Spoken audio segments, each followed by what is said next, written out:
le départ. L'alouette, souvent, pour saluer l'aurore, a redit sa chanson sur la rive sonore. Et le soleil du soir sur la mer et le pré a souvent fait descendre un long sillon pourpré.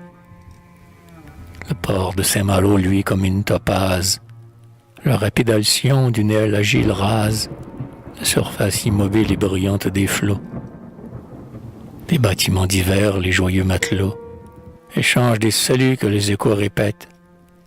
Les vaisseaux aux flancs noirs dans les eaux se reflètent, comme les noirs enfants du rivage africain, dans leurs flots rafraîchis par le vent du matin.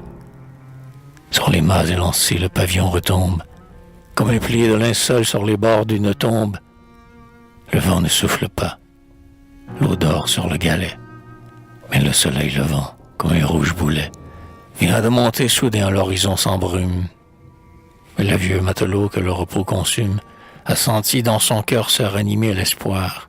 « Je voguerai, dit-il, avec le vent du soir. » Mais où vont ces vaisseaux avec leur vaillant monde? S'embarquent autour d'eux, glissent, volent sur l'onde, comme autour d'une ruche un intrépide essaim. Un profond grondement s'élève de leur sein. Ils sont trois. Le premier sur les vagues d'opale, impatient, s'agite ainsi qu'une cavale. Et c'est la grande Hermine, un nom fier et nouveau. À la cime du mât flotte le blanc drapeau. Le valeureux quartier commande ce navire. Le second qui, plus loin, lève son ancre et vire, c'est la petite Hermine. Auprès, les Myrillons se drapent avec orgueil dans son grand pavillon. Le Breton, Jalobert, en sont les capitaines. Ils escortent Cartier jusqu'aux plages lointaines.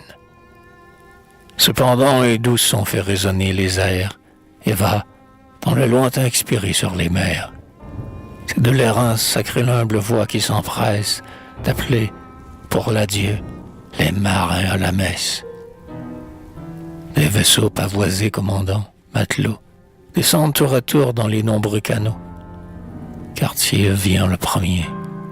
Le bonheur l'illumine. Sur son front élevé l'audace se dessine. Sa joue est cave, il prie, et rien en lui n'est vain. Dans son regard profond, lui, un rayon divin. Vers l'église qui s'ouvre, appelant, il s'avance, et tous les matelots le suivent en silence.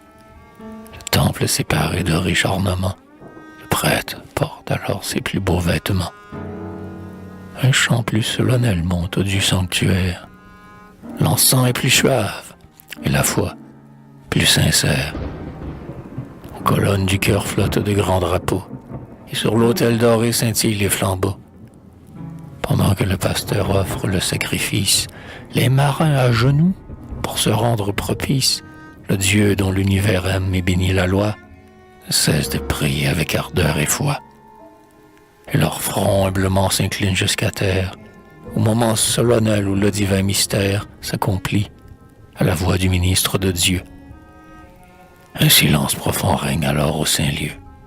Le prêtre se recueille et, dans sa foi sublime, élève vers le ciel la céleste victime. Adorez, ô marins, adorez à genoux le Sauveur bien-aimé qui descend parmi vous. Il est de tout bienfait l'inépuisable source. Les anges vous suivront dans votre longue course.